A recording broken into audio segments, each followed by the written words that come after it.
എല്ലാവർക്കും നമസ്കാരം.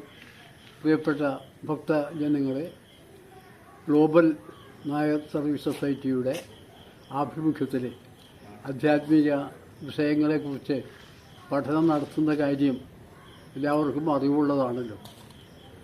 തുടർച്ചയായി 3 കൊല്ലത്തോളം നടത്തിക്കൊണ്ടിരിക്കുന്ന ആധ്യാത്മ പഠന കേന്ദ്രം ഇപ്പോൾ നാരായണീയ പഠനത്തിൽ എത്തി നിൽക്കുകയാണ്.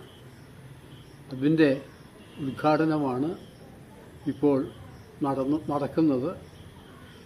ഏറ്റവും പ്രശസ്തമായ ആ ഭക്തി സ്തോത്ര കാവ്യം സാധാരണ ജനങ്ങൾക്ക് അർത്ഥത്തോടുകൂടി പരിചയപ്പെടുത്തുക എന്ന ഒരു വലിയ കർത്തവ്യമാണ് ഞങ്ങൾ നിർവഹിക്കാൻ ഉദ്ദേശിക്കുന്നത്.